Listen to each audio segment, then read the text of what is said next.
비 온 뒤에 날씨가 더욱 선선해진 느낌입니다. 이번 주말이면 절기상 처서라고 합니다.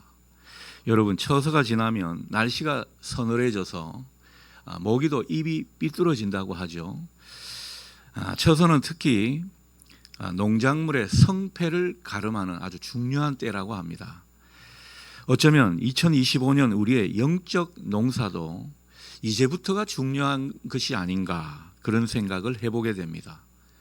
가을의 문턱에서 우리의 신앙의 현 주소를 점검하고 영적인 상태를 바로 해서 신앙의 좋은 결실을 맺는 저와 여러분 될 수 있기를 바랍니다.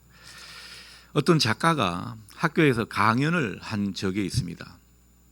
강연을 한창 하던 중에 갑자기 정전이 되는 바람에 이분이 아주 캄캄한 상태에서 강연을 진행해야 했습니다. 그는 다시 불이 들어온 후에 한숨을 쉬듯 말합니다. 야, 컴컴한 데서 말하기가 왜 이렇게 힘드냐.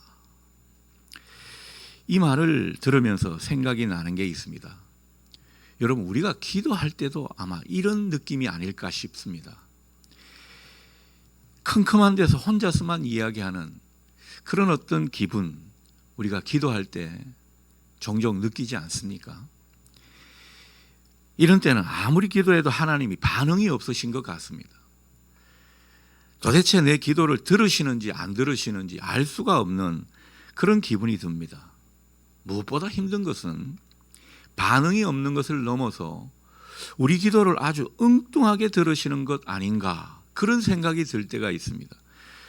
그때는 정말 힘든 순간이죠. 오늘 본문이 바로 그런 내용이 아닐까 싶습니다. 오늘 본문의 시인이 그런 기분이 들었지 않는가 생각이 듭니다. 자, 오늘 시인을 보게 되면 이 시인은 하나님 앞에서 이스라엘 백성들을 대변하는 그 마음으로 하나님께 항변하고 있습니다. 오늘 우리가 읽었던 본문의 내용은 좀 무거운 내용입니다. 하나님께 막 따지는 내용이니까요. 자기들은 지금 처한 공경을 도저히 받아들일 수가 없다라는 것입니다. 왜냐하면 자기들은 여지껏 하나님께 기도했고 주님을 잊은 적도 없고 주님을 배반한 적도 없기 때문이라는 거죠. 하나님의 언약을 어긴 것도 아니고 주님의 길을 떠나지도 않았다라는 것입니다. 그런데도 하나님은 자기들을 일방적으로 승냥이의 처소, 곧 광야로 밀어 넣으셨다고 불만을 토로하고 있습니다. 17절을 볼까요? 이 모든 일이 우리에게 임하였으나 우리가 주를 잊지 아니하며 주의 언약을 어기지 아니하였나이다. 뭘 잘못했냐라는 거죠. 18절을 보면 우리 마음은 위축되지 아니하고, 여기서 위축되지 아니한다라는 것은 마음으로 하나님을 배반한 적이 없다, 그런 뜻으로 보시면 되겠습니다. 그리고 우리의 걸음도 주의 길을 떠나지 아니하였습니다. 자, 그런데도 주님은 승냥이의 처소 같은 그 광야로 자기들을 밀어 넣으셨고 죽음의 그늘로 자기들을 덮으셨다, 그렇게 토로하고 있습니다. 도대체 하나님이 왜 이렇게 하시는지 모르겠다, 그런 어떤 하소연과 그리고 저항하는 마음을 하나님 앞에 고백하고 있는 것입니다. 여러분, 우리가 살다 보면 하나님 하시는 일이 이해가 될 때도 많지만 이해가 안 될 때가 자주 있습니다. 도저히 이해가 안 되는 그런 때도 우리에게 있다라는 거죠. 하나님이 왜 그러시는지 이유를 모르는 그런 답답한 지경에 있을 때 우리가 취할 행동은 크게 두 가지라고 볼 수 있겠습니다. 여러분, 그렇게 해보시면 좋겠습니다. 첫째는요, 일단 한 발 물러서는 겁니다. 한 발 물러서서 시야를 넓혀야 합니다. 여러분, 우리가 물러서지 않고 그 자리에서 계속 우리가 보는 현실만 보고 있으면 우리가 당하고 있는, 우리가 고통받고 있는 그 고난의 현실밖에 보이질 않습니다. 그 문제밖에 보이지 않는다라는 거죠. 그러나 바라보는 우리의 시야를 넓힐수록 그간 보지 못하던 것들이 보이게 될 줄 믿습니다. 하나님의 역사, 하나님의 그 손길, 그리고 하나님의 계획 같은 것이 어렴풋하게나마 보이기 시작하는 것입니다. 숨은 하나님의 의도가 우리 눈에 점점 들어오게 된다라는 거죠. 이게 얼마나 은혜인지 모릅니다. 둘째로, 우리가 정말 하나님이 도저히 이해가 안 될 때는요, 그냥 하나님 그 자체를 인정하는 이 습관이 필요한 것 같습니다. 우리가 현실 문제를 막 내 식대로 억지로 해석하다 보면요, 오히려 더 힘들고 더 이해가 안 됩니다. 하나님이 하시는 일이 손에 도무지 잡히지가 않습니다. 이럴 땐 그저 하나님은 다 뜻이 있으시다. 하나님은 어떤 경우에도 선하신 분이시다. 하나님은 지금도 나를 사랑하신다. 이렇게 하나님 자체를 떡하니 인정하는 그 모습이 우리에게 필요한 것입니다. 여러분, 이렇게 되면 한결 마음이 편합니다. 하나님을 이해하는 힘도 더 생기게 될 줄 믿습니다. 자, 이어서 20절, 21절을 보면 또다시 시인은 하나님께 항변하는 모습을 보입니다. 먼저 20절을 보면요, 시인은 자기들이 행여 하나님의 이름을 잊었거나 다른 이방 신들을 향해 손을 들고 기도했겠냐, 이렇게 항변합니다. 그랬다면 21절에서 보듯 우리의 마음의 비밀을 아시는 하나님께서 이를 다 알아내시지 않았겠느냐고 되묻고 있는 것입니다. 우리의 마음의 생각까지 다 아시는 하나님이 우리의 어떤 실상을 모르시겠냐라는 거죠. 자기들은 이방 신들을 향해 그렇게 섬기려는 마음도 없었고 하나님의 이름을 잊어버리고자 했던 그런 모습도 없었다는 것입니다. 그런데 왜 하나님은 우리에게 이렇게 하시는가? 그 밑바닥에는 이런 생각이 깔려 있는 것입니다. 여기서 또 우리가 하나 생각할 것은요, 하나님이 하시는 일은 우리가 제대로 알 수 없다라는 그 사실입니다. 여러분, 하나님 하시는 일이 우리의 이해 범주 내에서 다 맞아떨어지던가요? 전혀 그렇지가 않습니다. 하나님 하시는 일은 수학 공식처럼 딱딱 맞아떨어져서 우리에게 이해되는 그런 수준이 아닙니다. 여러분, 그렇잖아요. 우리가 경험해 볼 때 나는 아무것도 한 게 없고 하나님 앞에 죄송한 마음뿐인데, 그러면 하나님께서 이놈 하실 것 같은데 하나님 그때 되레 복을 주십니다. 열심히 기도하고 봉사하고 나름 하나님을 사랑했는데 그러면 하나님께서 칭찬해야 되지 않습니까? 그런데 오히려 일을 그르치고 고난을 당하게 된다라는 거죠. 약속의 말씀 믿고 나아갔는데 예상외로 시험 드는 일만 자꾸 생깁니다. 도대체 하나님 하시는 일이 왜 이런가 싶을 때가 있죠. 우리가 이럴 때 깊이 생각해야 할 것은, 하나님이 하시는 일은, 하나님의 뜻은 우리가 알지 못하는 깊은 수준이 있다, 깊은 차원이 있다, 바로 이것입니다. 그러니 우리가 하나님 하시는 일을 두고 이렇다 저렇다 뭐라고 단정적으로 말할 수가 없는 것입니다. 하나님의 일은 그렇습니다. 따라서 하나님의 깊은 뜻 안에서는 우리가 인생의 밑바닥을 경험하고 극심한 고난 가운데 있다, 여러분, 이것도 우리에게 은혜가 될 줄 믿습니다. 그저 그것은 우리에게 하나님이 징계하시고 하나님께서 우리를 잘못되게 하시고 이런 차원만 있는 게 아니라는 거죠. 여러분, 우리가 이유를 알 수 없는 그런 고난을 만났습니까? 그때는요, 하나님의 그 깊은 차원을 우리가 인정하면서 우리가 취할 행동은 이때부터는 하나님의 음성을 듣기를 원하는 그런 마음이 우리에게 있어야 한다는 것입니다. 여러분, 인생의 밑바닥 그리고 고난의 현장에서 하나님이 우리에게 뭘 바라시겠습니까? 하나님께서 우리 인생길을 인도해 가시는 주인이신데 주인이 우리 예상 밖의 인생길을 허락하셨다? 그러면 그 주인의 마음이 어떤지, 그 주인의 음성이 무엇인지 우리는 듣고자 하고 이해하고자 노력해야 하는 것입니다. 꼭 고난이 아니더라도 답답한 인생의 지점을 만나고 뭔가 속상한 일이 있을 때 우리는 주님의 음성을 들을 수 있어야 합니다. 이게 우리에게 중요하다라는 거죠.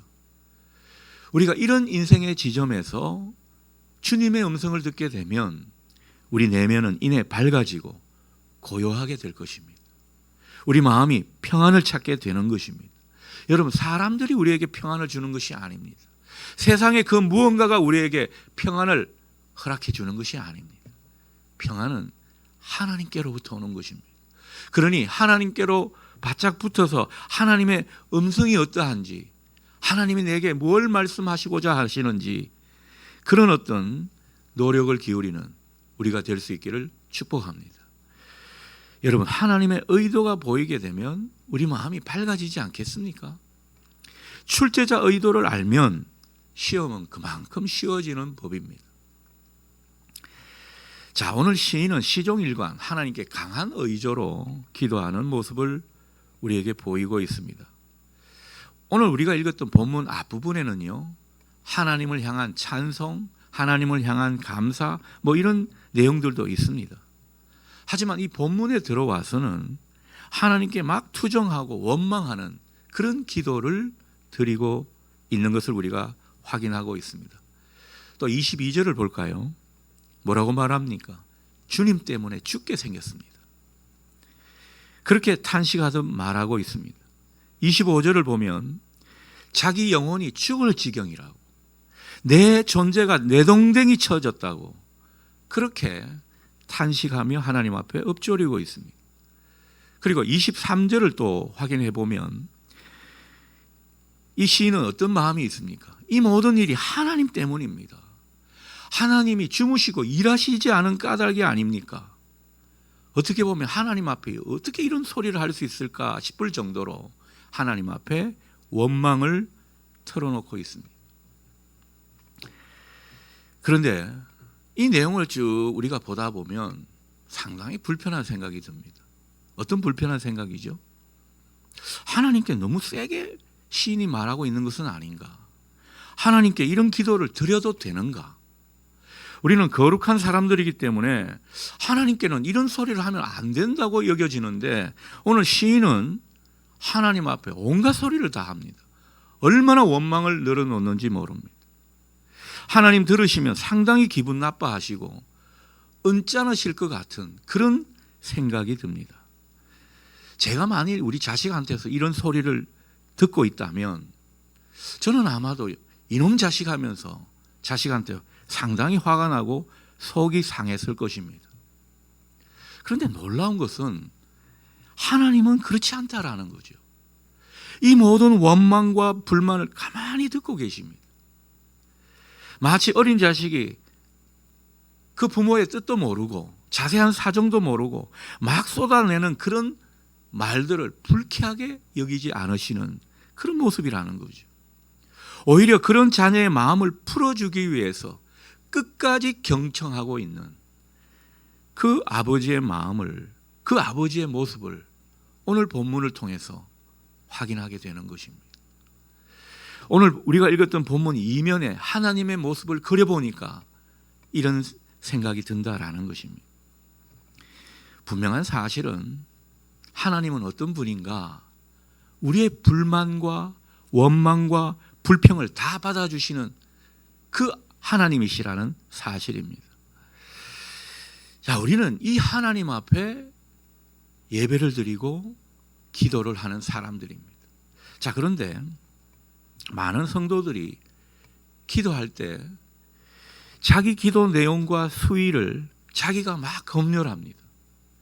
이런 기도는 아니야. 하나님 앞에 이런 기도는 안 돼. 이렇게 하나님께 표현하면 안 되지.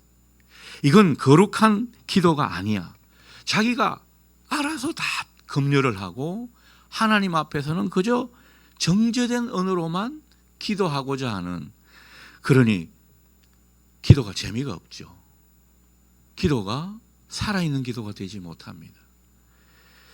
하나님 듣기 좋은 소리만 하려고 하는 그런 어떤 우리의 본능 같은 것들이 막 기도할 때 일어나는 거죠. 너무 점잖게 기도한다라는 것입니다. 그러니 기도해도 답답하고 그 기도가 진실하지 못하고 하나님과도 인격적인 대화를 하지 못하는 그런 기도가 되고 마는 것입니다. 그런데 우리의 그 안에 있는 이 불순물 같은 마음은 다 있잖아요. 원망과 불평과 끓어오르는 뭔가 감정 같은 것이 다 있거든요. 이걸 하나님께 쏟아내지 않으니까 어떻습니까? 주위에 다른 사람한테 쏟아내게 되는 거죠. 다른 사람을 타겟 삼아가지고, 그래서 가까운 가족들이, 애꿎은 가족들이 피해를 보는 경우가 있습니다. 괜히 그냥 자식을 잡들이 하지를 않나, 괜히 배우자를 그냥 험한 소리를 하지를 않나. 여러분, 하나님께서는요, 우리의 기도가 하나님 앞에 진실하기를 원하십니다. 오늘 이 시인이 한 기도 보십시오. 이게 하나님 앞에 기도하면서 늘어놓을 소리냐라는 거죠. 따라서 우리는 하나님 앞에 솔직히 아뢰고 진실하게 우리 안에 있는 원망과 분노를 비워내는 그런 기도의 습관이 필요한 줄 믿습니다. 여러분의 기도가 그런 기도가 되게 하십시오. 특히나 하나님이 침묵하시는 것 같은 때에는 계속해서 기도하시되 내 안에 있는 상한 마음을 막 토설하는 이 모습이 필요합니다. 하나님은 우리의 원망과 불평을 다 들어주시는 분이십니다. 하나님은 얼마나 넉넉한 분인지 모릅니다. 하나님은 우리를 너무도 사랑하시는 아버지시기 때문입니다. 자기 목숨과도 같은 독생자 예수를 우리한테 죽기까지 내어주신 그 하나님 아버지시라는 거죠. 그러니 그 하나님 앞에 우리가 무슨 소리를 못하겠습니까? 하나님은 우리가 사람한테 막 늘어놓고 내 속에 있는 것을 끄집어내는 것이 아니라 하나님 앞에 이르기를 바라고 계시는 것입니다. 본문의 시인처럼 때로는 우리도 깜깜이 가운데 기도할 때가 있습니다. 기도해도 하나님은 반응이 없고 아무 말씀이 없으신 것 같은 그런 때 말이죠. 하나님이 침묵하시는 때가 우리에게 들어 경험되곤 합니다. 그러나 여러분, 하나님의 침묵은요, 그냥 침묵이 아닙니다. 우리를 더 넓은 영적 세계가 있음을 가르쳐 주는 때라고 믿습니다. 하나님의 침묵의 시간 속에서 우리는 내가 누군지 비로소 발견하게 됩니다. 그리고 내가 무엇을 해야 하는지 깨닫게 될 줄 믿습니다. 그 시간을 우리에게 허락하신 것이죠. 그래서 하나님이 우리에게 허락하신 시간은요, 알고 보면 다 복입니다. 내 영혼을 그만큼 정화시키고 내가 하나님 앞에 더 바로 설 수 있도록 하는 그런 시간이기 때문입니다. 여러분, 우리가 신앙생활하면서 내가 누군지, 내가 하나님 앞에서 무엇을 해야 하는지, 나는 어떻게 살아야 하는지, 이것이 분명한 것이 가장 큰 복을 받은 사람입니다. 그것을 모르기 때문에 우리 인생길은 헤매기 일쑤고, 그리고 이런저런 그냥 내 안의 모순을 다른 데 터뜨리게 되는 이런 경향으로 나타나게 되는 것입니다. 그간 우리는 나 자신으로 가득 찬 기도를 드렸는지도 모른다, 그런 생각을 때로는 해보게 됩니다. 여러분, 우리가 이 고난의 시간, 힘든 여정을 우리가 지나게 될 때 우리의 기도가 참 엉터리였구나 느끼게 되는 것이죠. 뭐가 엉터리입니까? 기도를 하면 내 뜻과 내 욕망, 내 소원을 하나님 앞에 드리는 그 아우성이 많았다는 거죠. 그리고 따지고 보면 내 모든 기도는요, 내 자아를 크게 해달라, 내가 더 부해지고 내가 더 건강해지고 내가 더 높아지고 내 자아를 크게 해달라는 그런 고백일 때가 많았던 것을 깨닫게 됩니다. 그러면 참 부끄러운 마음이 하나님 앞에 들게 되죠. 여러분, 그것이 바로 내 자신으로 가득 찬 기도일 겁니다. 우리는 이제 내 자신으로 가득 찬 기도를 거쳐야 합니다. 주님께 기도해도 내가 일방적으로 아뢰는 그런 기도의 수준을 넘어야 합니다. 이제는 우리가 주님의 음성을 듣는 그런 기도로 나아갈 때라고 믿습니다. 주님과 대화하면서 주님과 더 깊은 소통을 가지는 그런 기도자로 서야 할 때라고 믿습니다. 그게 우리 모든 문제를 해결할 수 있는 근본적인 힘이 될 줄 믿습니다.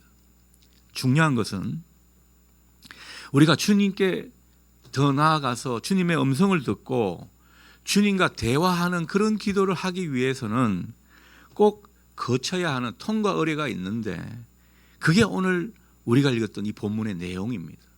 여러분, 내 안에 부정적인 것들을 걷어내야 하는 것입니다. 여러분, 우리가 내 안에 뭐가 있는지 들여다보면요, 나도 모르게 상한 마음이 있습니다. 원망과 불평이 있습니다. 부정적인 감정의 기류가 내 안에 많이 있는 것을 보게 됩니다.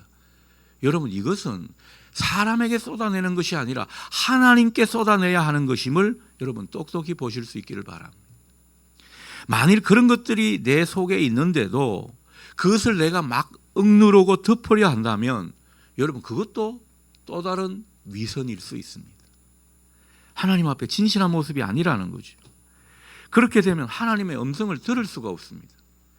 하나님과 친밀해질 수도 없다는 것이죠. 피에르 울프라는 분이 하나님을 미워해도 되나라는 그런 책을 지은 분인데, 이 책에서 그런 표현을 하더군요. 우리 안에 표현하지 못한 많은 두려움, 회의, 불안, 원망 때문에 우리는 하나님의 선하심을 맛보아 알 수 없다. 그런 표현을 하게 됩니다. 그러니까 이 말을 풀어보자면, 우리 안에 있는 분노나 원망 같은 그런 부정적인 감정이 있으면 이걸 쏟아내야 한다는 거죠. 하나님의 선하심을 맛보아 알 수 없기 때문입니다. 우리는 하나님의 더 깊은 은혜의 경지까지 이르러야 되는 사람들인데, 내 안에 있는 이 부정적인 것들이 걸림돌이 된다라는 것입니다. 이걸 그리고 또 사람에게 때로는 쏟아낼 때가 있는데, 그러면 사람과의 관계만 나빠질 뿐이라고 할 수 있겠습니다. 하지만 내 안에 모든 어두운 것들, 부정적인 것들, 하나님께 대한 원망, 사람에 대한 원망, 그리고 이런저런 불평 같은 이 안 좋은 감정들을 하나님 앞에 기도로 쏟아내면, 토설하게 되면 여러분, 우리는 하나님의 사랑과 치유에 이를 수 있음을 믿습니다. 하나님과 친밀해질 수 있는 발판을 마련하게 되는 것입니다. 여러분, 친구 사이도 그렇잖아요. 서로 대면대면하게 지내다가 이 속에 묻어두었던 감정들을 솔직히 털어놓고 이야기하다 보면 어느새 전보다 더 친해지고 관계가 돈독해지는 것을 우리는 경험하게 됩니다. 하나님과도 똑같은 이치라고 볼 수 있겠습니다. 그러니 우리가 오늘 본문의 시인처럼 내 안에 있는 거친 생각, 도저히 이해가 안 되는 것들, 그리고 하나님에 대해서, 교회에 대해서 섭섭하고 원망스러운 그런 것들이 있다면 하나님 앞에 막 쏟아내 보십시오. 때로는 우리에게 이런 모습이 필요합니다. 우리가 가정생활을 이룰 때도 보면 서로가 서로에게 정말 이 원망이나 또 서로를 향해서 막 안 좋은 감정들이 있는데 쏟아대면 또 관계가 끝이 날 것 같고 가뜩이나 대화가 없는데 이러다가 이혼당하는 것은 아닐까, 그런 생각 때문에 우리가 속의 이야기, 그리고 속상한 마음들을 털어놓지 못할 때가 많지 않습니까? 여러분, 그것을 하나님께 다 털어놓으라 말씀하고 있는 것입니다. 우리에게 이런 모습이 필요한 것입니다. 자, 그러면 그러는 가운데 하나님은 그 자식을 아주 어여삐 여기시고 그 가운데 하나님의 음성을 들려주신다라는 것입니다. 우리가 하나님께 더 가까이 나아갈 수 있는 계기, 모멘텀을 마련하게 된다라는 것이죠. 여러분, 이런 이유로 하나님 앞에 우리가 부르짖고 토설하는 기도를 드리게 되면 하나님 그 기도 다 들으시고 응답해 주실 줄 믿습니다. 오늘 여러분에게 이 믿음이 있기를 소원합니다. 내일부터 특세가 시작이 됩니다. 여러분, 특세 주제가 무엇입니까? 주님과 친밀해지는 기도가 주제입니다. 저는 여러분이 한 주간 기도로 주님과 더욱 친밀해지기를 소원합니다. 그것을 놓고 계속 기도하고 또 기도할 겁니다. 주님과 더욱 소통이 되는 그런 인생 되기를 축복합니다. 정말 제 마음이 그렇습니다. 자, 그런데 이렇게 되려면요, 우리는 기도를 배워야 합니다. 저도 주님께 말씀을 통해서 연구하면서 기도를 배우고 있고 그 배운 것을 여러분과 나누고자 하는 것입니다.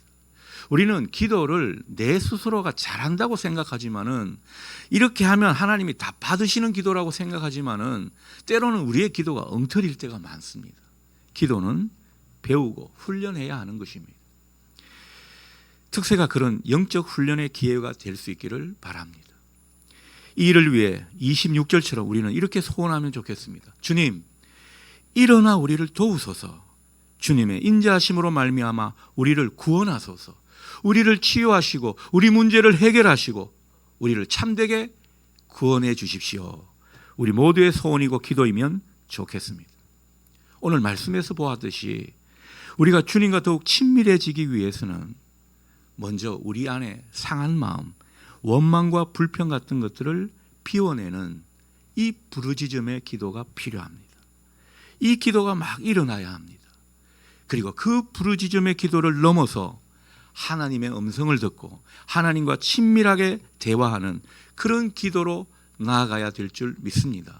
여러분의 기도가 부르짖음을 넘어 주님과 친밀한 대화로 이어지는 이 은혜가 있기를 주님의 이름으로 축원합니다. 아멘. 기도하겠습니다. 사랑하시는 주님,